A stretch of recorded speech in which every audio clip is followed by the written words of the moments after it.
nk'aba president bo muri Amerika bari kwiyamamaza ukabona umuntu muri primary araje aravuze you raped me cyangwa muri secondary cyangwa hehe kuri campus wakoze ibi bakavuga ngo no ngo nabantu bamwanze no hari igihe umuntu aba yaragukoreye icyaha ukavuga it's okay yarakinkorere kanceceke ariko wamubona ageze ahantu nanjye hari umuntu wanyabyuzinze umuntu watumye ndeka akazi muri ikiye nigeze kugenda mubona ari kwiyamamaza ngo yagiye kuba muri East Africa ngo yageze ndamure navuga ko si uyu muntu who made me leave the job ndavuga ariko kameme nge ndi mukuru ninza nkavuga ko uyu muntu decent abantu baravuga tugaruke kuri Evode gato Evode byari kundi kumva bimeze nka filme ni nka movie ni filme movie Evode akimara DNA ikimara gusanga uwo mwana w'impunzi DNA ikimaze gusohoka ubu bakabaye baragafunza ako kanya uwo mwanya bari kumufunga Evode agakurikiranwa afunze ariko kubera ko he was privileged n'umuntu uraho ngaho uri vulnerable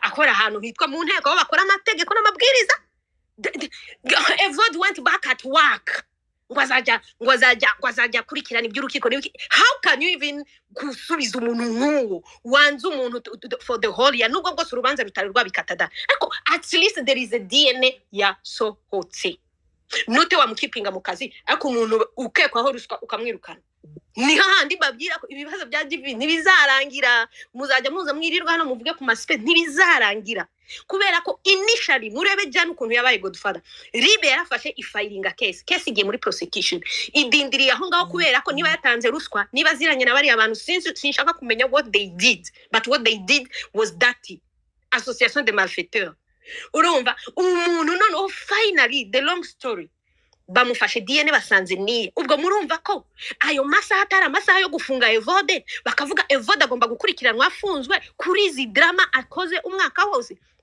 kubera la preuve n'est que banasanze no ku kagari nibiki barafirinze ryajoro bakubita guriya mukobwa bashaka kuvana mwinzi ibyo byabaye ryari gukubitwa kumutwara mu gishanga cya Colombia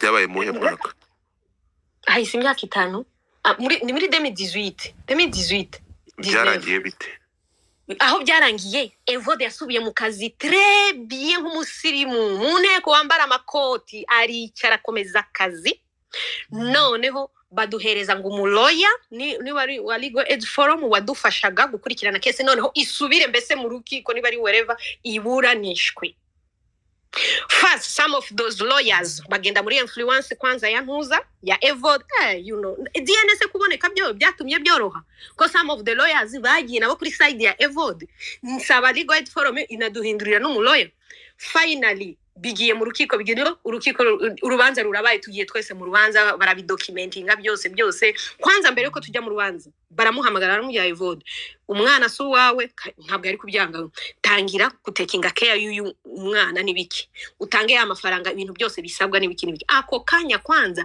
aho akorera bakabaye bakora iki no kumushahara we abyanze bakakata bikagenda gufasha uriya mwana ntibabikoze kumukoresha we nimba umukoresha umeze kuriya atabikurikirana carefully murumva ko izindi nzego zo zabikurikirana so bisubiye mu rubanza finalement ibyangombwa byose twari twicaye babivuga baramubaza n'umujya Evode did you agree ko umwana ari uwawe ngo ndamwemera none se uyu mugore wahuriye nawe he ngo ngiye namusanze mu kabare nsanga adafite aho kuba njya kumucumbikira icyo cyonyine baramubaza wari uzi ko ari impunzi yes ntabwo arafite ubwo urumva cya kintu njya mbabwira kugira ububasha ku muntu wowe wenyine uremeye ko she was a vulnerable person waje guhostinga aho ngaho niho bahise bamufatira baravuga no means you dealt with someone knowing kubera ko yari afite 18 ariho ngira ngo batangiranye ajya kubyara 18 anzare ni nka bya bindi bya wa undi ntashaka kuvuga urumva niba imyaka 19 zaragereyemo things like that noneho bagashakisha ndi makosa bakavuga ariko nuriya mukobwa nawe ntabwo yarashobotse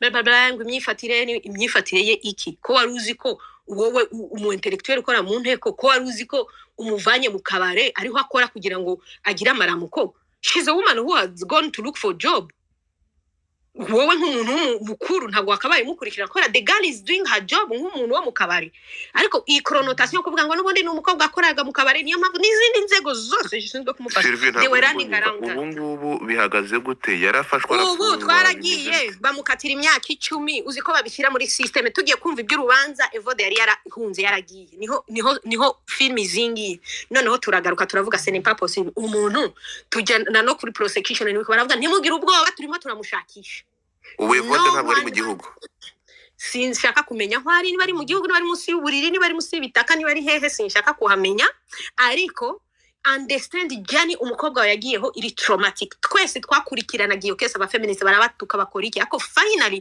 turavuga ubutabera burabonetse bamukatiye imyaka 10 yagomba kuba 15 kwanza sinzi kubera kibayishize ku 10 whatever nubwo yaba umwaka umwe none se ko ari nta munyamakuru wagiye aradocumentinga aravuga ngo bavuge ngo Evode yaragiye wahise imyaka 2 bari kumushakisha nibiki iyi case rero kuba feminist kuri twebwe ntabwo idutangaje in case yaba yaragiye kubera ko we have seen the same case kameme nukurusha abantu nimba abantu batangira kuri RIB umwaka umwe ukarangira bari gufollowinga case byagera muri prosecution aho bashinzwe gutanga ubutabera ibintu bikarangira utyo umuntu uregwaho icyaha agenda ni gake twari twumva waruswa agenda nge sindamwumva kuki bavuga ngo waruswa baramuhagaritse ngo mu mwanya investigation ziri gukora ngo kugira ntiyangirize investigation sinzi terme bavuga neza mu Kinyarwanda izi za GBB bakumva ngo no uriya munsi bafata DNA Evode yagombaga gufungwa ibintu byose bigakorwa ari muri prison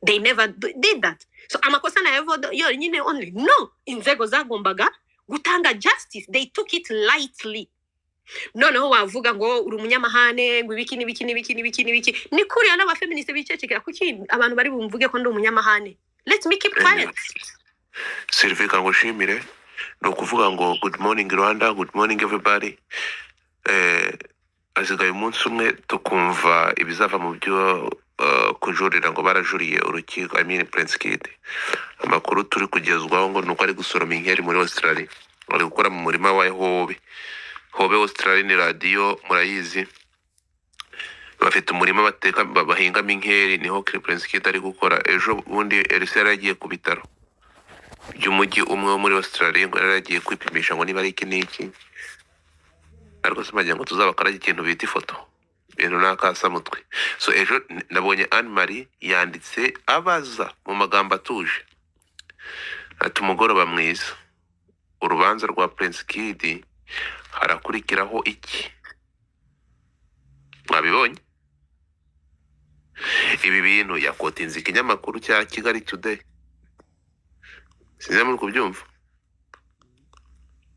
bantu banjye bamwanjamye baramutuka ejo nzareba uko bizagenda urugendo rwa Prince Kid uko yavuye mu Rwanda uko yagiye irebero agahita ava mu modoka akagaruka mu yindi byari bimeze nka filime ya Kabutura uko yamukiye ku mupaka byose tuzabivuga ejo nge nzabivuga sindakabati hanyuma ukuntu uriya mukobwa yagiye Dubai ukuntu buri indege bakanyura kata bakisanga muri Australia byose nzabivuga ibi bintu rero nakasa mutwe byaba biteye agahinda ariko niba atari ubwa mbere bibaye niba nk'iyo case y'umugabo mugiye ngewe nikanzemo uyu nguyu ngo niba ari ninde uwo Evode wakoraga mu nteko so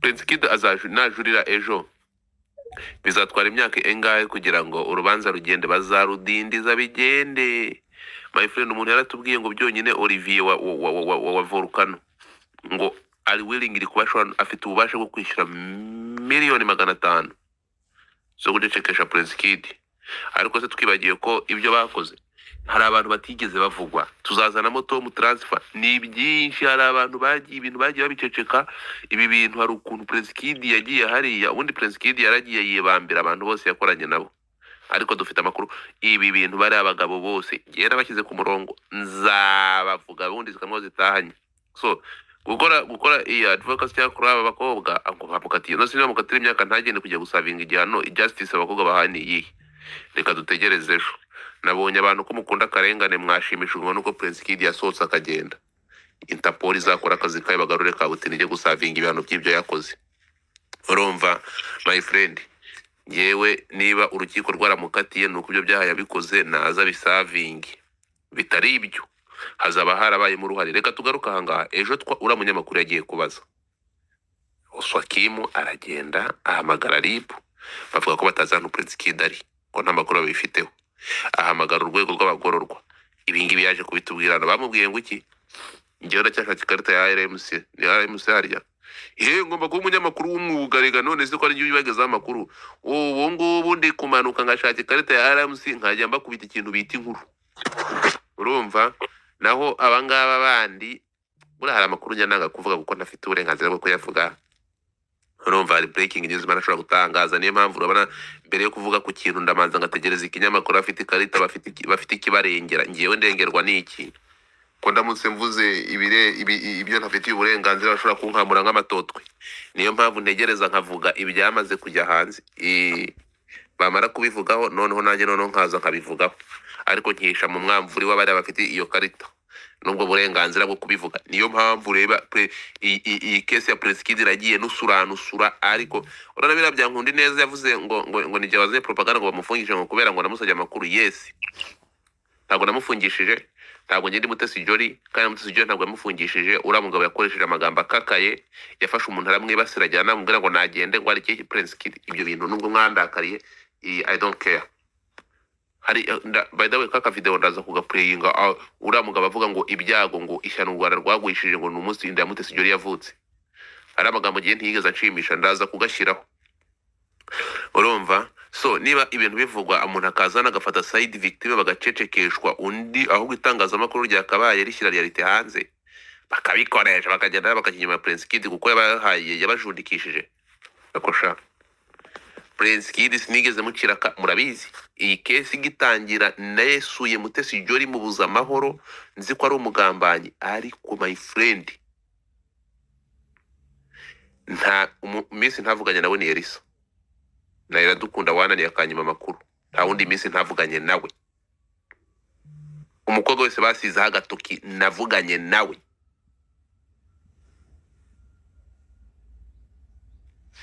Urumva? Amazina y'abagabo uramutipa babeshya ngo bagiye muri Amerika, abagabo babarongoreye muri Amerika ndabazi. Abagiye Dubai ndabazi. Abahuriye na ba Olivier Masaka ndabizi. Ibyiki ngiki bita rwabigwa sohora umwana mu mvura, abana akabasohora mu mvura agasigarana mu mwana umwe ndabizi. Uyu nguyu rwabigwa wari umujaje. Ibi bintu ikibazo navuga ibi bintu agatangira kumukanga ngo urumva ngo nkwe rwabigwa yasohoye abana mu mvura, my friend, asigarana akana k'agakobwa. Urumva ngo amuya anko, ngo urumva ngo muheto ngo mubereye onkre we, ngo kandi ngo nawe mufitanye isano pombafu. Urangije ushaka umusiga hagatoki muri iyo mvura. Nubwo umwana yambwiye kutamurongoye, ariko none se yabimbwira, none se asigaranye umwana mu mvura ntiwamwenda namurongoye. Kubera iki Joel kugeza amasaha Joel wahungiye Bugande no kugaruka? Joel ejo bundi kuva ibintu byatangira, Joel yaranditse ngo abahigi benshi ngo bayobye imbwa. Wumve ngo abahigi benshi bayobye imbwa, niyo magambo yavuye mu kanwa ka Joel. Joel Rutaganda afite amakuru.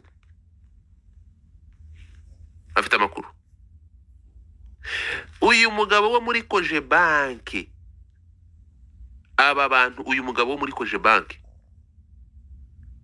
wari warahindutse umusubuzi. So ibi bintu rero ntabwo yewe reka bamanze ejo nibabura nibaramara guca urubanza ejo.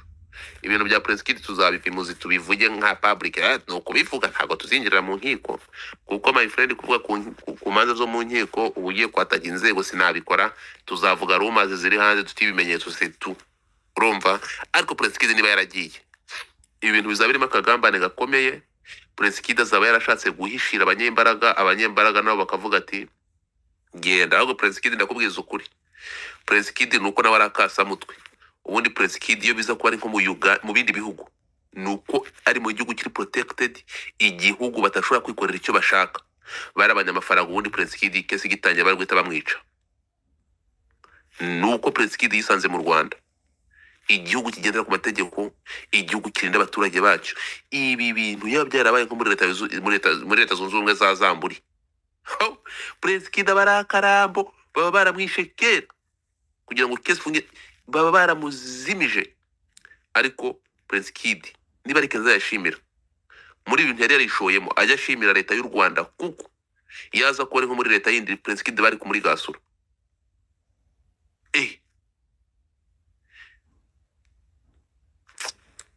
Ibi bintu ngewe nivuga rero abakobwa, my friend, ibi bintu ni birebire.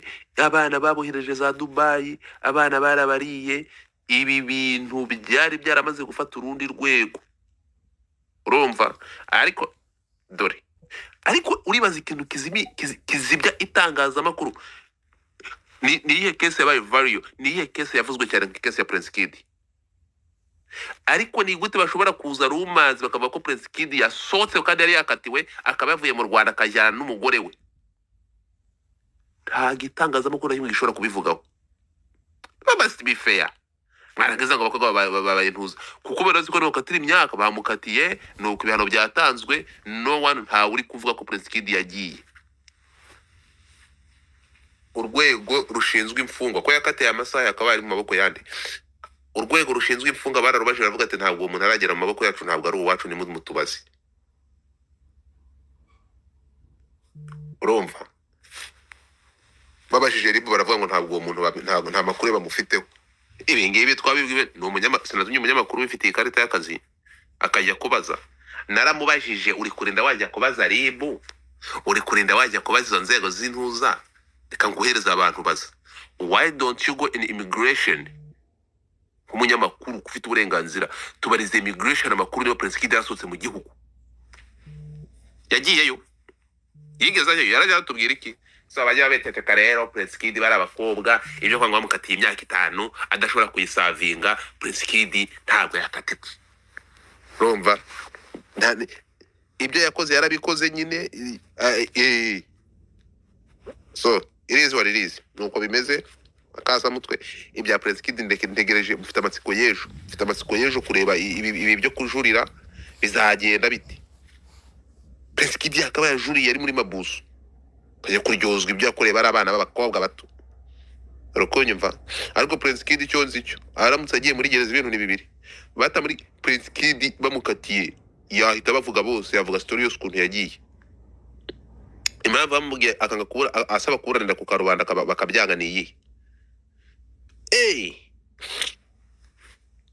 Prince Kid nuvuga ngo Prince Kid avuga ati ndavuga ngahibazi, yavuga akavuga ka yari imurore. Ariko se kambaze, muri hoteli ziri muri Kigali kubera iki ijambo Legacy ryaje? Ira hoteli ya muri Legacy muzi ngo ntari footage, abana bagiye basiga agatoki. Abana baragiye basiga agatoki. Iyi case ya Prince Kid, ibyo bingigira ngo muri abafeministe uramusune vuzo cyane bagukamura nk'amatotwe nawe. So tubyihorere, ngiyewe nzabivuga ejo, reka turebe ikizakurikira ejo muri uru rubanza rwe. Ariko ejo bazagenda ubujurire babwakire, niba mara kubwakira bazategure igihe cyo kubikurikirana, imyaka 5, imyaka n'imyaka ishiri. Harabaye kujurira imanza bazishyire hirya, arazindi nyinshi zigomba kuburanwaho. Prince Kid Sylvie case ya Evode, uwo murundi kazameza ate? Wazampaye uwo murundi akaza akamena umuceri. Sylvie uranyumva? Sanga unshakira nimero y'uwo murundi kazi amena umuceri warepinzwe n'icyo kigabo, cyarangiza kikajya gushyingura inyandiko. Ubundi dushaka igihugu kirimo amafoto yacyo tuyamanike, kabutindi bayikandi ijisho. Urumva, bayikandi ijisho umuntu baramukatira. None se ko Interpol hari niyo baramukatiye imyaka 10 kuki batagarura kabutinda akarangiza ibihano bye? Genda umiwe, iyi kese ndikumva uri kutubeshya itari seriye. Nuva kuri telefone ugaruke utubwire uwo mwana, ngiye uzatuzanira uwo mwana azanatumenera umuceri. Uwo mukobwa w'umurundi wabyaye uzamutuzanire. Yarongoye impunzi, ayifatiranya n'ibibazo birimo. Yewe gawe, ahubwo bari kumukatira 25. Uwe Evode uze kuma amafoto ye. Nako yaduha. Ntabwo bakatira umwana imyaka 10 ngo kabutinda igende. Wasanga ubu bari kwaka ibyangombwa. aho yageze yaramaze kubona ibyangombwa ayo mahano yarayakoze. Nizere ko ari mu bihugu by'i Burayi cyangwa muri Amerika, aho ngaho tolerance y'ihohoterwa rishingiye ku gitsina ntabwo bajya bayitorera. Mureke tumuhigisha uruhindu, tumenye ahantu ari, tubigende bamenye iyo fayiro ko ariho ko bacumbikiwe igisambo cyatorotse ubutabera. Nta gihugu cyemerewe kwakira umuntu watorotse ubutabera kandi yarakatiwe. Mu Rwanda ni igihugu kigendera ku mategeko. Ariko cyanze cyo sha ubu ngubu muzumva mu gitondo kimwe ari i Kanombe bagiye kumudaborengera imyaka, bagiye kuyikuba kuko ibyo yakoze ntabwo bikunda. Ibyo ngibyo byabikora muri Congo, ntabwo babikora mu Rwanda, my friend. Ngayo nguko ubu ngubu sinabacikara ko yari amakuru ya mu gitondo. Nashatse kuvuga kuri iyi tweet ya ntuza ya Animari n'ukuntu abantu bamwanjamye. Murashangwa afunge mwoka hambirwa mwe, kuki mwemeye ko abana bahohoterwa ko bandi barongowe se? Abantu bari kumbaza ngo ni Evode Uwizeyimana. Ntabwo ari Evode Uwizeyimana, my friend, nundi witwa Evode, nundi. Sylvie urahari? Si uyu mugore agiye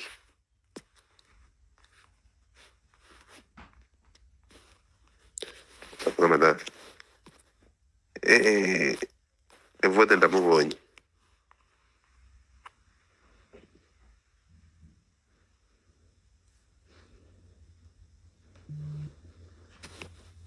Kwitwa Mushingwamana ntabwo biri kugaragara, mbega kagabo gasa nabi kambaye amataratara. Sylvie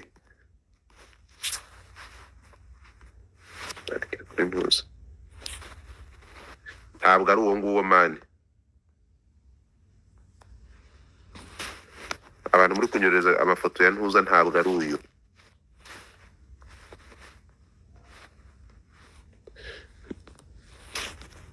Kamanze nandikire uyu.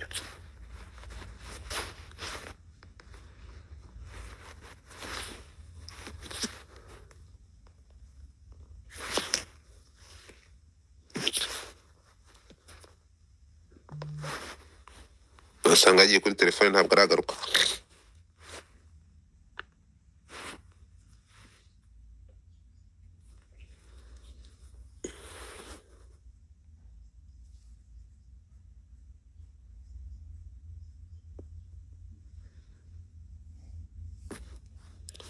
Turi gucya twara urubusa, wabuzwa n'iki se wakiwerewere? Turasa twara urubusa kuri Nyankaragata.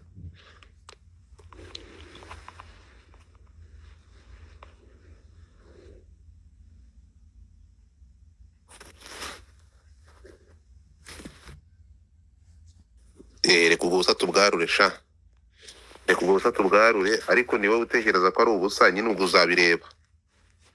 Urumva, niba uvuga ko ubwo ari ubusa, ubwo uzabireba ko ubu ngubu ari ubusa abantu baba barimo.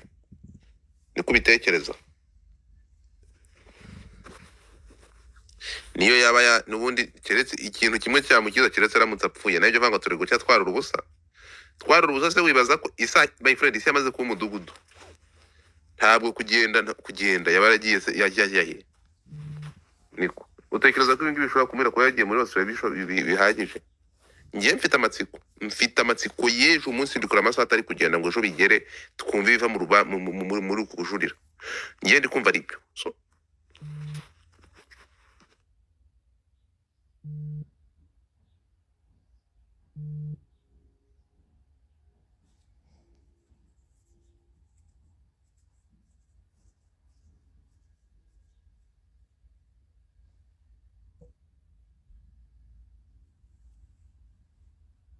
none se uraharuka butari kuvugana imiti yo Mike cyangwa kumanura nongere nkuzamure? Se kumanura nongere nkuzamure. Wambazaga iki? Wari wagiye he? Tuba dufite inshingano arega. Uburyo nari guhamagara ukanyumva ntunyitabe. Oya, ntabwo nakumvise. Nakubazaga nk'aba feminist, abantu mwigiza kasongo yihwa muraza gukora iki? Gukora iki? In which case? In which case ibya Evode byo tube tubiretse. Nakubazaga uze kunshaka. Oya, njyewe I still have hope. I never lose hope, unfortunately. Hope y'iki kandi umuntu ari muri Australia yaragiye gukora mu ruganda rw'intuza se ari gusoroma inkeri. None se Godfather, isi yabaye umudugudu arigaho. Ntabwo bivuga ko icyaha wakora aha ngaha ahandi utakigira. ushatse kuvuga iki? ni ukuvuga I still have hope ko ubutabera bugomba gukora icyo bugomba gukora kandi bukaba fair kuri buri muntu wese ngira ngo nibyo n'abandi bavugaga so ntabwo nari naluzinga hope ntabwo nsobanukiwe ntabwo mfite icyizere ko ntabwo uri kunyumva icyo nasobanukiwe ntabwo ari uko utasobanukirwa uri kunyumva njyewe ndakumva what I mean ntabwo uraruzinga hope bazamuvana muri Australia agaruke se aho waba uri hose se ntabwo wasavinga ubutabera hanyuma se Evode wari uduhaye urugero rwe ariko ubusavinga ariko wagiye ureka erega buramba nagukurikiye mba namanje niba Evode ubu ngubu turi kuvugana ari gukora muri parlement y'igihugu yagiye mese ari mu kihe gihugu niba warakurikiranye ko n'uvyo kese ushobora kubizi cyane ntabwo ngewe vraiment nayikurikiye kubera ko numva ko case iri muri prosecution umuntu agahunga akirukanka ntasavinge mba nzi ko bari kubikurikirana kandi baradupromisinze ari minister wa justice w'ubushize mbere y'uyu nguyu na prosecutor w'ubushize kubera prosecutor uhari ntabwo ari we wari uhari icyo gihe bose baradupromisinze ko bari kubikoraho rero iyo urwego rwa leta rukubwiye ngo uri kubikoraho I trust and I hope ko baba bari seriye ubwo ni ukuvuga bagomba kuduhereza intuza ariko hari n'inzego zindi turi kwibagira zigomba nazo kubikurikirana hari inzego nka ministeri ya gender bifite ikigo cyitwa GMO gishinzwe gukurikirana iryo hame ry'uburinganire ahantu hose ni ukuvuga nabo bose bakabaye babikurikirana ese izi case bo barazifite z'abantu batasavinze kubera bashinzwe kurwanya GBV niba bashinzwe kwirwanya n'ubutabera burimo ese barakurikirana bakamenya ko aba GBV victim bari kubona ubutabera cyangwa baravuga noneho ni bya justice remember ko justice sector isinzwe ibyaha byose mu masektere yose rero hakabaye hari za ONG zishinzwe guharanira uburenganzira guteza imbere uburinganire zakabaye zibikurikirana I just hope ko bari kubikurikirana otherwise ntabwo birangira neza cyangwa bitugirira akamaro cyane hari ababa barabikoze noneho bakagera naho bakatirwa ntibasavinge urumva ko biba bigaragaye biba bimanuye uburemere bw'ibikorwa n'ubutabera actually imbaraga babishizemo nimba bigera ku munota wa nyuma wa muntu ntasavinge ukuntu yakabaye asavinga ibi bintu bya Prince Kid utekereza ko biterwa n'iki kuba tuzi imanza nyinshi zo mu nkiko abanyamakuru bashyanuka bakavugaho utekerezwa ni what do you think utekereza ko itangazamakuru ryaracitse kuri ibintu bya Prince Kid biterwa n'iki byakabaye kuri birankonfirma ibintu ubushakashatsi bwagaragaje kenshi abantu bakora izi sexual abuse aba ari abantu bakomeye aba ari abantu bafite amafaranga aba ari abantu bafite connection urumva biba bitandukanye ko ibyaba baba babikoreye abantu bari weak muri society ntabwo ari abakobwa gusa n'abahungu bari weak barabikorerwa abana definitely tubafata nka kategori y'abantu bari vulnerable nukuvuga aba perpetrator kenshi bari abantu bakomeye bafite network kandi izo network nakubye association de malfaiteurs icyo bakora n'ugufashanya nyine gusibya ibimenyetso kujijisha ubutabera n'ibintu nk'ibyo niyo mpamvu iyi case yabaye bityo kubera ko abantu benshi baririye muri iriya Miss Rwanda as you know ubushize nkubwire kuntu Miss Rwanda itakabaye ibaho igenerating amafaranga kandi ayo mafaranga umuntu ya benefitinga ntabwo ari babakobwa tuba twabonye beza batambuka hariya ni the whole industry iba ibariraho ku buryo narabyise gucuruza abakobwa nshira antrigiyeme simvuze ko bacuruza sexually ariko the whole event is about actually gaining money over women rero urumva abo bantu bose bageninze amafaranga menshi nimba Miss umushize ku cyapa cya Airtel wibuke ko Airtel yishuraga Miss Rwanda institution not the Miss on Miss yabaga afite allowance ariko hari abantu bakoze amadil so iyo Miss Rwanda ifite amafaranga menshi ku buryo iyo ufite amafaranga buryo ufite ijambo ufite power ucreating a network exactly nibyo byabaye kandi nibyo ubushakashatsi bugaragaza rero kuba yarakomeye afite abantu bakomezaga bamuvugira kubera bamwe bariye kuri ayo mafaranga bamwe babaye inshuti se just because they had to gain also their benefit ukuntu twagiye tubivuga niyo mpamvu iyi case yanagoye niyo mpamvu iyi case yamaze imyaka myinshi itanavugwaho kubera ko value chain yose buri muntu yari afite ukuntu yiriraho kubera iki witeranya kandi umugati wawe ufite nicyo kintu cyabaye kuva mbere wibuke ko Miss Rwanda drama ntabwo zitangiye ubu ngubu zatangiye kera kuba rero mu butabera binagora nurya no kubera za network abantu benshi ntibashaka kufeza party bagaragaramo so bagomba gukora ibyo bashoboye byose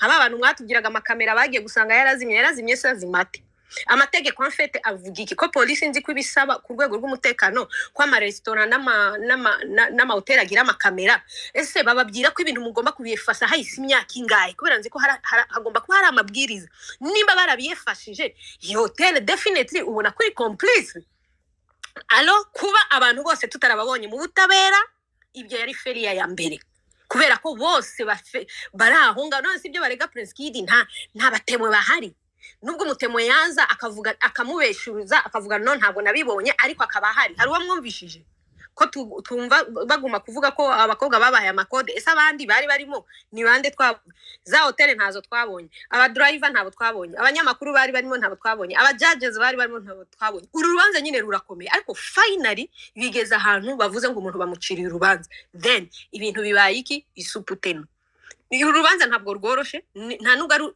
ruri individual niyo mpamvu iyo tubivugaho abantu bagomba kutubwira ntibitureba urubanza rwagiye muri media ruri national niba navuga gutyo ruri public kubera ko ntabwo icyaha cyabereye umuntu umwe ntabwo cyabereye 2 3 5 ni ibintu byakozwe over years rero uru rubanza nyine ntawe none se ejo bundi rwa rubanza wigeze ubona ba Bill Clinton bajya muri rwa rukiko rwa wa mugabo wavugaga ko yagurishaga abana wababonye bajyamo abantu bo ntavuze ba Tony Blair barimo abo kubami barimo nani bantuza wababonye muri rwa rubanza byabaye bitese rwarangiye rute reka nkubwire ibintu bya GBV ni scam kubera ko bari abagabo bose baba bakomeye barakoze za network ari inkozi z'ibibi ku buryo kugira ngo uzabakozeho ukuboko reka nkubwire justice bayashizemo imbaraga zose n'abaloya baragurwa ibyo byo ntabyuzi no muri ziriya manza zikomeye nta nubwo ari mu Rwanda gusa izipfa kuba zirimo sexual violence bari abantu baba bakomeye bagahisha ibintu byose ntibabonye wa mugabo baza kutubwira ngo yiyahuye muri prison wari wabonye ntuza Bill Clinton aza ntiyafezaga parti yayo yose reka nze nkubye ni ibigugu biri aho ngaho kugira ngo iyo system uyishaking globally y'abantu nk'aho ngabo bakorera abana nabi ntibiba byoroshe niyo case yarabaye naha ngaha ariko nubwo bwose bamwe muri mwe tutumva babavuga ariko niba batavugwa aha ngaha hari ahantu bazavugwa tuzabavuga harimo uyu nguyu muri Koje Bank tuzamuvuga Olivier ufite amafaranga menshi ngo atasibukwa n'ipusi tuzamuvuga tuzavuga uyu nguyu wahombye nta nubwo yahombye rego nawe yarakwebye nibyo kwita ngo yarahombye yarabyitegereje avuga ati bizaturika abantu igana inkarika igihugu ntawe ugiye ku butabera urumva burakira kitipe burana bavuga ngo cyarahombye iki cya Tom Transfer ntiyahombye ibyaha yakoze n'ibijyanye na wabizuru muri iki case y'aba Miss Rwanda niyo mpamvu buri yari manganyije arakwepa kuko arabizi ubutabera bw'u Rwanda my friend of the day bukugeraho u Rwanda rukora nka Amerika ntabwo they are not rush they are waiting for you the right time bakazakukanda ijisho so cyarakwebye uyu nguyu buri Tom Transfer ikibazo bajya bankanga ngo bakavuga ngo aba bantu wowe ngo uruvuga ku bintu bikomeye ngo bazakuniga n'inkari uniga n'inkari se abakobwa abana b'abakobwa niki ntimwagiye mukakoresha ya application bayita gute Prince Kid yabandikiraga ntabwo Prince Kid yigeze akoresha communication isanzwe yakoreshaga ntuzo iyi ngiyi bita ni sign ni ibiki bita signal yakoreshaga signal urukumva yakoreshaga signal nta munsi numwe Prince Kid yigeze yandikira abakobwa umukobwa wese yashaka gutereta cyangwa yashaka gutangamo pass yataga downloadinga signal muri telefone ye ni nka Snapchat ntabwo ushobora gukora screenshot ibyo mwandikiranye asettinga amasegonda akabikwandikira bihita bisiba uriya niyo Prince Kid nakasa mutwe uriya mutipe ni mayibo yarazi byarimo yewe inshuti ya Prince Kid yaramubwira ariko ibi bintu ukora bona ari byo aramubwira aramusubiza uwo mubyeyi ngo bari abantu barakuze I'm making money urimo kumva I'm doing my business bara nta mwana ubarimo icyo gihe yari afite abakobwa 3 muri Amerika yari yatwayeyo urumva aramubwira aramusubiza ngo barakuze Prince Kid bingi barabizi neza aramubwira ngo barakuze aragenda arabatanga barabenda burira indege barataha nta mwana ubarimo nibyo ari ibintu byinshi biri muri ibi bintu Prince Kid yaza kubonera mu ruhame yagombaga kubakangisha kira kintu murarire mu ruhame nturike mbivuge yari kuvuga ibyo muri Legacy, yari kuvuga ibyo muri bootcamp i Nyamata, ni byinshi niyo mpamvu rero Prince Kid bagombaga kwirengagiza bagasanga batari kubireba, akamanuka akagenda akajya Dubai, akava Dubai akajya Qatar, amasaha akaba yibereye muri apartment muri Australia. Miliyoni y'amadolari ya Serbia ubu bagiye kuyanopfora ayarye neza. Prince Kid nanagera haraza yarya amafaranga yabari abakire. Urumva? Nibanga kuyohereza avuga ati hey mvuge, bavuga ati ceceka tuvuge tugire, none bazemera ngo business zabo. Abo bantu bari mu nzego bazemera baturitse Prince Kid afite buto yakandaho.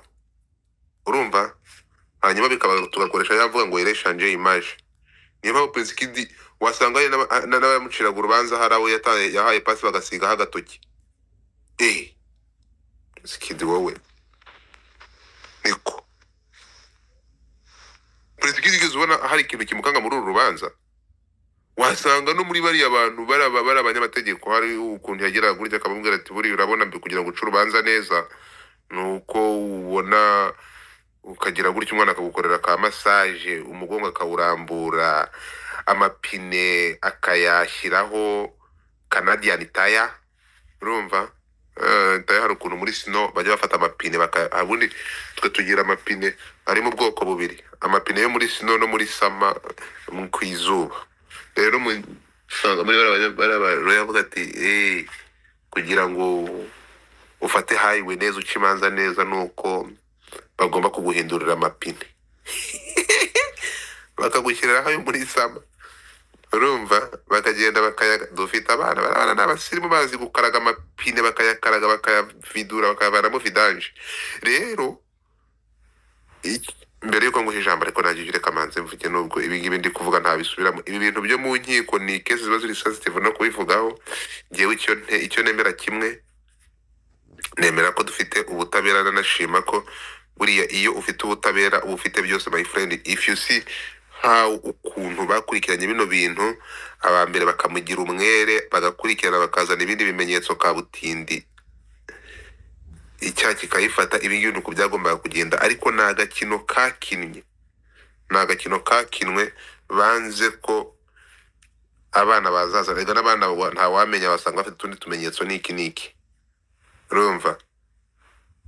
Kandi nubwo Sylvie nkuko abantu barabibimbwe mbere ko ngusubiza ijambo, hari ikintu wavuze ngo mwari mumaze imyaka n'imyaka. Niba mubyibuka uwo bita Samuel Beka buriya arashoboye nubwo adashobotse. Ntabwo ura Samuel Beka buriya araruta abanyamakuru benshi nubwo adashobotse, nawe ari ikiwerewe, ari ikirumbo kiri aho ngaho kigize inagiwa akajya mu bintu by'ubugoryi kujya gukorana na biriya bigoryi benda avuga kritika nebeta kritika avuga ubugoryi. Ariko kabutindi buriya iraruta abanyamakuru menshi, araruta abanyamakuru menshi. Sinumvikana nawe maberagera yaramburutse ngo ntabwo gutukana, ariko hari ibintu rero bitangiye kera byizi nkuru zo muri Miss Rwanda.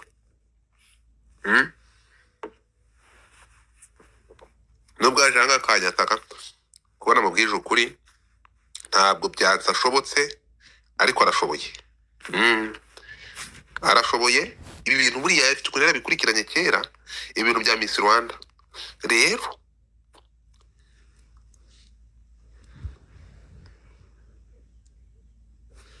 nukuvuga ngo oya Tete Brown ibihano bamuhaye bizara ejo azarekurwa. Ntekereza ko ejo bazarekura kabutindi, none se ntiyamaze guhanwa Tete Brown. Ariko ibintu by'abantu babunze imirizo mu mujyi wa Kigali, mu mujyi wa Rubingi, samwe muragenda my friend, ntabwo turi mu Rwanda rwa kera ku buryo ugenda ukumva ko ushobora gufata umurizo wawe urawubunza bagende bagukanda ijisho. Tete Brown yari umutindi wagiye kurongora umwana w'umukire, ejo bazamufungura imyaka 2 ntayikunkumuyemo. Ntabwo iyi si ntabwo iri fair ku isi yose. None se muri Amerika cyangwa muri Amerika ngo ni igihugu ngo kigendera ku mategeko. Amerika uriya muherwe wari ufite biriya birwa aho ba Donald Trump bajya kurongorera, yashatse kuvuga ngo aravuga ngo ibintu byerekeranye n'igitsina muri iki kinyejana my friend, iyo ukoranye n'abakire ibintu ni bibiri, ni ukubabikira ibanga cyangwa bakakwica. Amafaranga urayarya, ariko kugira ubundi amafaranga ushobora kurya neza nayaheze ntayo. Keretse wakoreye nuvuga ngo kugira amafaranga no kugira ibyago.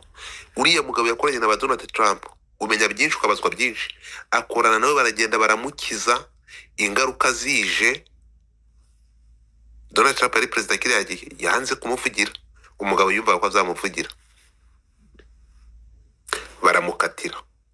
Yari yizeye ko wenda bazakoresha iki abakire baragukoresha bakakuruka. Urumva barangije byagenze gute? Bamukatiye ntiyavuze ngo arashaka kuvuga ukuri. Igihe cyo kuza kuvuga ukuri basanze umurambo muri gereza. Abakire si abantu, my friend. Abakire n'abakene ni ibintu biri bitandukanye, baba mu isi ebyiri zitandukanye. Prince Kid nababwije ukuri, ibi bintu ushobora kubabwira mukavuga ngo ibi bintu bishoboka biti, bitewe n'abantu Prince Kid yadiringaga nabo. Prince Kid yo yisanga mu kindi gihugu kitari u Rwanda. Prince Kid abari ni ukuvuga ngo Prince Kid niba ari keza yashima ajya avuga ati agahora h'u Rwanda n'ubutegetsi buriho, kuko Prince Kid biriya binyanga yaza kuba atari mu kindi, ari mu kindi gihugu. Umunsi byaturitse Prince Kid ariko barakaramba nimara kumenya ukuntu yishwe mu kuzimaganya ibimenyetso bari abantu, ariko yisanze mu gihugu udashobora gufata umuntu ngo mutwara ubuzima. Yabwiga we yaza ko ari nko muri Amerika, mwari kumwe ngo Prince Kid ngo yagiye ngo umuntu utazi yamurashe. Ibi bintu hari ibindi bintu bibiri inyuma byinshi cyane. Bari abatipe bafite amafaranga basoromye bari utunyogwe, ku buryo ibi bintu ni ikiboro kinini. Urimo kunyumva? Mushobora kumbwira gute ko Rwabigwa rushinzwe itangazamakuru muri Miss Rwanda? No, apana Rwabigwa, Rutaganda Joel yabyutse mu gitondo itangazamakuru yagiye agatoroka akajya i Buganda, abantu bakaziba ntibivugwe, bakayora abandi. Uriya niwe wari kuduha amakuru yose kuko niwe rushinga itangazamakuru. Yagiye yazajya ubu ntari kurya makaroni, ntari kurya umureti. Suri kureba ubu ngubu bashobora kunkanda ijisho. Ni isi ntiri feya, ni ku isi yose niko iteye. None se kuva byaba byose ntiyatuzungurije umutwe, ubu ngubu ari kuri biru wasanga ari guhembwa nka miliyoni 2 za buri kwezi n'abariya bakire. Wasanga ubu ngubu uriya Joel ari ku mushahara, ari kuri payroll. Yari yitegereje ubundi bamaze kumukata, ari yitegereza ngo abahigi benshi bayobye imbwa. Se mwabibonye Joel abivuga? Nicyo kintu yabirebye arazunguriza umutwe aravuga ati muri ibi werewere. Ese Sada wirukanye Kavukekisi ko duheruka hano yaraciye ibintu agukorera. Kavukekisi waramwirukanye, wamuhoye iki? Kavukekisi waramwirukanye pe, uzongere iyi shyano ngo kigira ngo ni discipline, ngo nicyo kintu wagihoye urakirukana. Anyway ndakibonye nawe ndakubona, ndeba ukuntu yari yarasheze. Kavukekisi niba Munyakazi yarakwirukanye ntabwo ushobotse, uriye discipline. Amakuru mfite ngo Munyakazi yakwirukanye kuko ngo uriye empori, uriye discipline. Ibi bintu niba ari byo wabura urugero rwiza rw'abantu. Mu bana barenga 100 Munyakazi afata, yafashe abana b'Abanyarwanda, yafashe Munyakazi yabaye nka gisimba, yafashe urubyiruko rw'Abanyarwanda aragenda aruha akazi, hararuremera, aruvana mu bwigunge, ariko kubera discipline, kubera udashobotse yahise akwirukana. Ari byo ibi bintu niba ari byo, Kavukekisi rwaba ari urugero rwiza rw'umuntu udashobotse rwatumye Munyakazi arwirukana. Ntabwo wananirwa na Munyakazi ngo uzasohokane na sosiyete. Reka.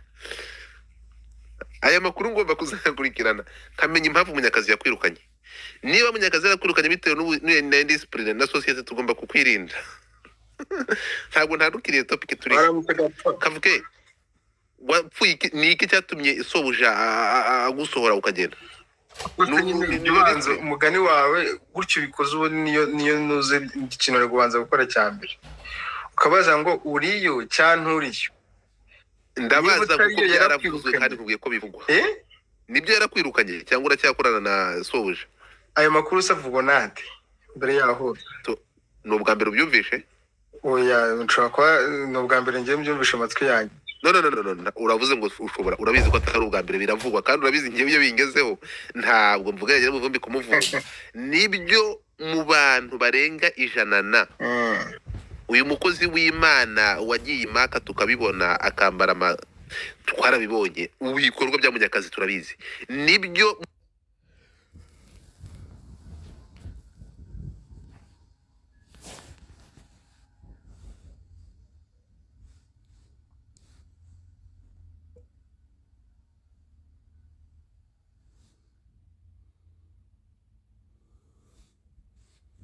mu bandi bana wabaye ikihebe urariranwa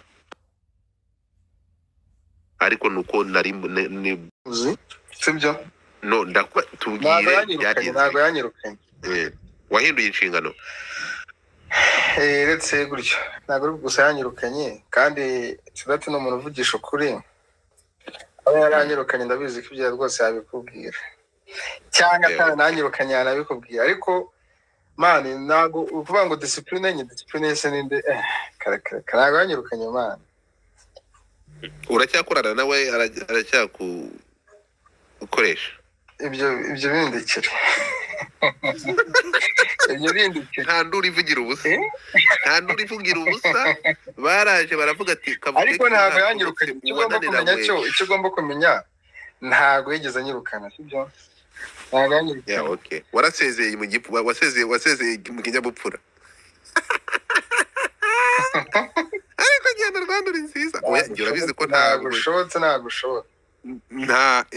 niho udashobotse none ntibyavuzwe hano se kandi kuzi ko ibivugira ubwo nibyo mpano uko bavuze nka Gapetero atwite ubu ngubu wari wabona byara bitandukanye nuko ngo wagize imyitwarire mibi ukabaye discipline bakakwirukana ariko nyine nta kibazo ubwo uvuze ko wasezeye ni byiza Imana ishimwe ntabwo ndahaga kugira ngo kwangishe Rwanda icyo wambazaga nibo baba baranyirukanye bitewe n'imyitwarire mibi kongereho iyo myitwarire mibi ariko muyikure bati ngo ikinyabupfura ni ikintu nuvuga ngo urabona ko ndavuga ngo ntabwo ushobora kwiga ikinyabupfura ukuze ikinyabupfura n'igifaransa ntawe ubyiga ukuze ngo nibyo wazize anyway waramutse ariko reka tubita nakari gatambutse nuko nari nkubonye nawe mubonye ndavuga ntabwo nurumva uranzi reka dukomeze uraho Kavukex ndaho meze neza ndashima Imana ejo Titi Brown azaburana ariko ejo Titi Brown azaburana ejo nibwo Prince Kid bazatubwira niba yajure niki ariko akaba ari gusoroma inkeri muri Australia nk'umwana muto ushobora kubifana mu rugero umurizo ukawuzirika ntuzagushyire mu kaga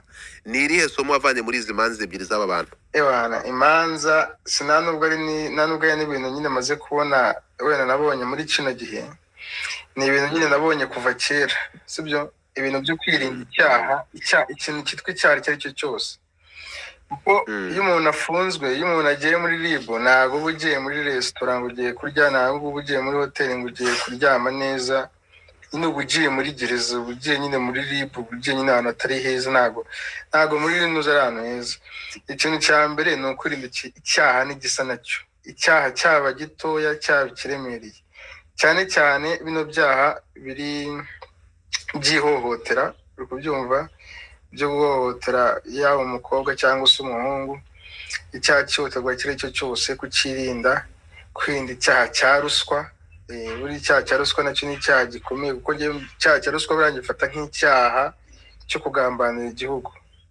sibyo rero kwirinda icyaha nicyo kintu cya mbere muri njyewe nicyo kintu cya mbere nyine nakuye muri bino bintu yaba bya Prince Kid kandi ikindi kintu uko waba umeze kose ivu yose waba uriho amategeko yo muhuye aragukanda nta kwiranga rero uri kubyumva ni ugukomeza nyine kwitwararika ivu yose waba uriho n'ibyo kumva warakuze mu mitekerereze sha ni ukwirinda abana bato nimufate imirizo yanyu muyizirike hari ukuntu ngo ugishyiraho icupa abantu basiramu ari bakuru hari ukuntu ushyiraho icupa umufana wa Shadibo uraho umufana urafungura mic yawe ntabwo nkumanura ndagusohora unmute your nonsense mic cyangwa utumuke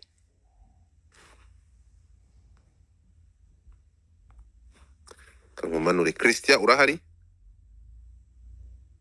aba ntabahari sanga wari wamanitse ikiganza mbere yuko dufata undi murongo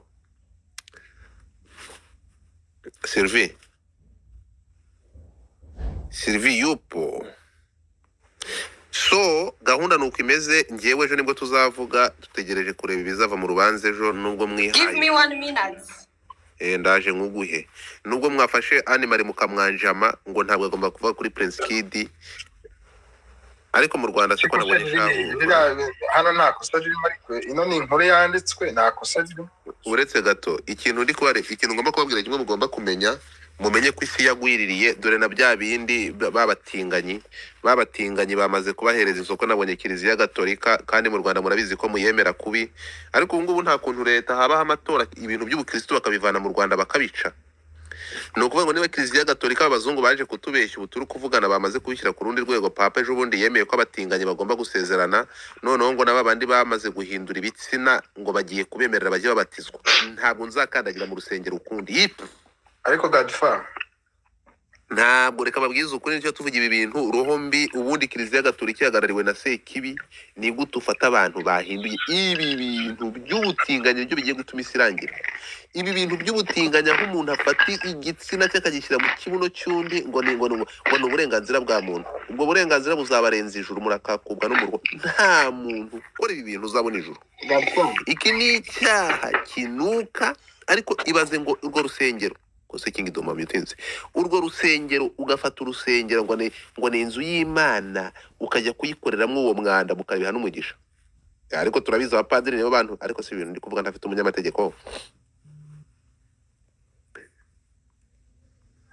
Ibintu ndi kuvuga ntafite umunyamategeko birambira. ngiye kubaza ku kintu cy'ubutinganyi. Wobaye wagushyira nko mu mwanya, ni urugero ngiye gutanga, wagushyira nko mu mwanya wenda ariwe nk'umukuru w'igihugu, ibyo wafata icyemezo ku Rwanda? Nafata icyemezo nk'icya Museveni winyura kure, nafata icyemezo nk'icya Museveni ngashyiraho igihano cyo kubica. Uriya rero njyewe ukuntu mfata ibintu by'ubutinganyi, uri kubyumva? Nanjye ubwanjye baza ngo uramutse ubaye umutinganyi wabigenza ute? Baza ngo uramutse wisanzemo iyo roho mbi y'ubutinganyi wabigenza ute? njye nisanzemo, ubwo njye nabyacaye kuko yaba ari njye, ahubwo mbwira ngo we nkusanze. Yewe nisanzemo roho y'ubutinganyi n'iki nkareba ubwanwa bw'umugabo nkumva ndamushatse nakuyasuma yapanya ngapfa bikagira inzira, kuko iyo yaba ari Sekibi yakwinjiyemo, ntabwo ari ibintu ushobora kwihanganira. Reka mubwize ukuri, mureke ibyo bintu, ntabwo muzayamufata umwanda nk'uwo nguwo gotomera. Ubundi ibintu ikibazo buri, reka nkubwize ukuri, abatitizi cyangwa abanebwe nibo batinya gupfa. Reka nkubwize ukuri, buri umuntu kwiyahura ni icyaha nibyo, ariko biraruta aho kugira ngo umutinganyi wakwiyahura ukazayibarizwa mu ijuru, ukazavugana n'Imana ukavuga ati kubera iki wanyohere iraroho mbi yanyinjiye, ukemera kwinyinjiramo. Ubwo reka twigire n'ubundi. None se reka nkubaze kavuke, yes, mbwira umuriro utazima urenze kubona umugabo akuri inyuma ari kukushyiramo igitsina mu kibuno. Bityo nangiye kukwera, ngiye kuri ku kintu cy'ubutinganyi, ngiye kuntu ngifata nyine kuri nuze hano kuri iwacu mu Rwanda, ngiye kuntu mbifite ku giti cyanjye. Buriya ugiye gukurikira amateka y'igihugu, nyine ukuntu usanga hari igice kimwe cy'abaturage cyarahejwe, niko njyewe nabifashe muri nuze yanjye. Reka nkubwire izo mbaraga bazishyire, reka nkubwire ukuri, uretse gato izo mbaraga zo guheza abatinganye bazaba baninge, bazishyire mu kuzamura abahejejwe inyuma n'amateka. Urimo kunyumva? Ngubu uzi ikintu nirirwa nsaba Imana ko u Rwanda aya masaha rwaba ku bakapitaliste bakajya ku bakomuniste, wenda bya aba batinganye babakanda ijisho. Niyo mpamvu ubu tuvugana ngewe ubu ngubu ndi umufana wa Putin, urumva?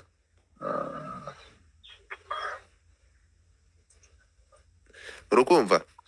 Ndi umufana wa Putin kubera icyo kintu. Ariko kuko Godfather ko tutarabona ko nta mutinganyi turabona mu cyaro, Kiliziya ihagarariye Satani ku isi twese.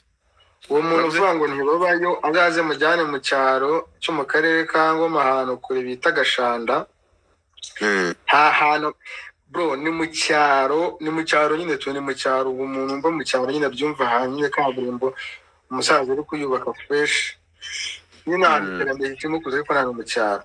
Abatinganya hari ibintu rero biba, abantu wenda babizi barabizi, hari imiti iba mu masantere de sante, ngira ngo bajya baha abantu batinganya mu bigo nderabuzima hose bihari.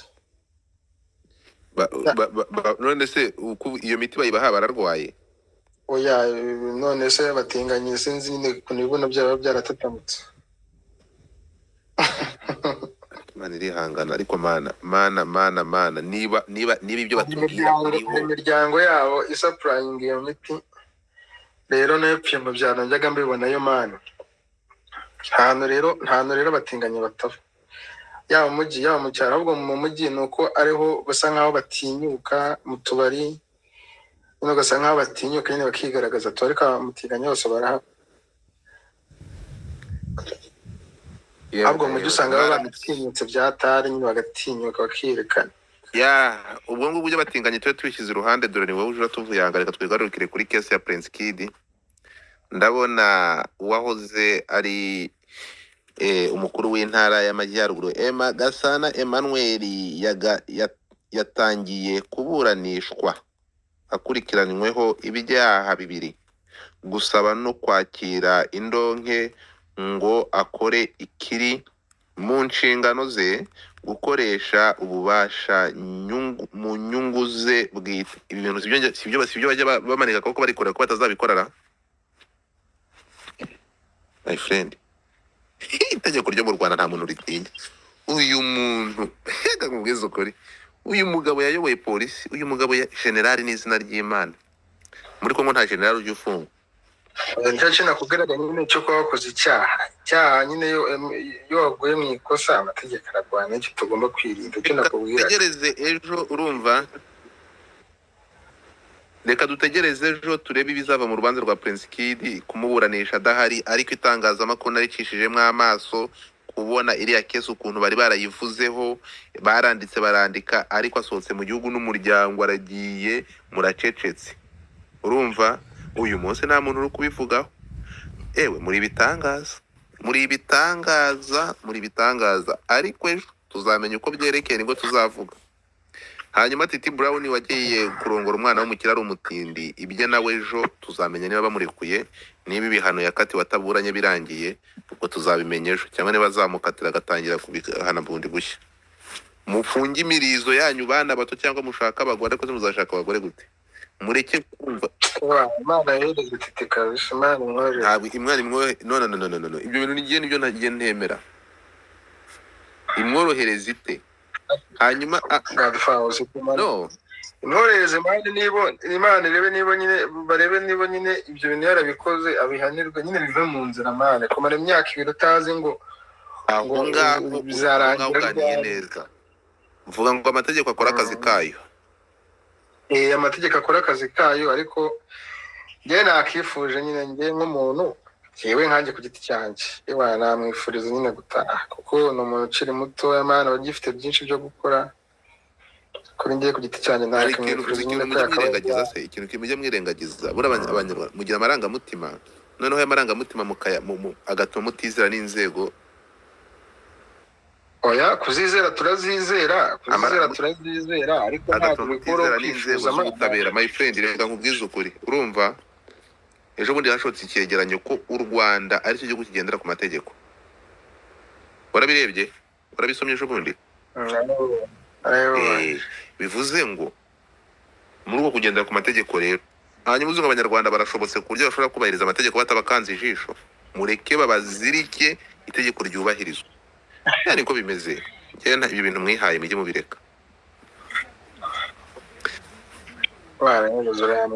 Nowera kuri kuzamuka sha kumugabo wawe cyangwa fiance wawe Prince Kid mukumwakundanye igihe kirekire, ko yatorotse ukaba wishimye uri guserebura, ariko ibi ngibi ntabwo bizarangira. Ntabwo bizakunda. Ariko ze niba n'uwo witwa Evode wakoraga mu nteko yaragiye, yarakatiye imyaka 10, n'uyu nguyu bizarangira bicecekwe. Sylvie wagarutse, fata ijambo Nowera mbere yuko Sylvie tubwira ibya Evode, hanyuma tukava muri iyi mihanda.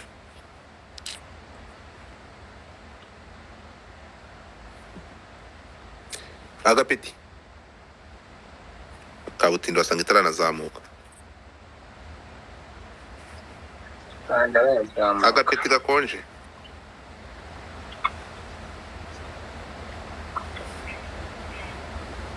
Agapeti uratwumva? Sylvie wafata ijambo. Agapeti ntabwo afite network, anongere mu maruri muzamure.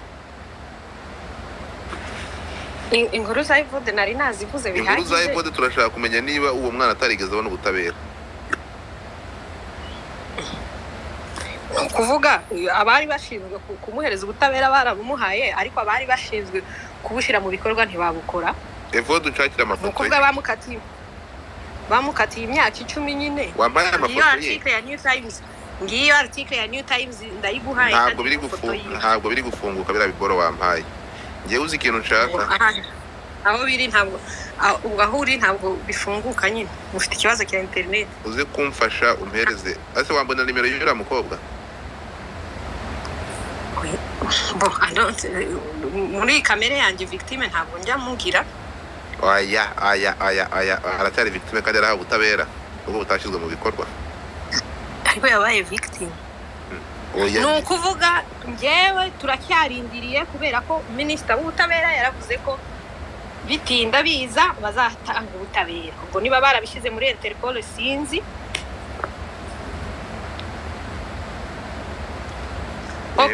wari ugiye kongera ko iki kubyo twari turi kuvuga se feminist kubyo mwari muri kuvuga njyewe ntabwo I don't lose hope kuba nta losing hope bivuga ko tugomba kubona ubutabera iyo mvuga turi abaturage burya icyaha icyo cyakozwe muri societe ntabwo ari kiba cyakorewe umuntu umwe.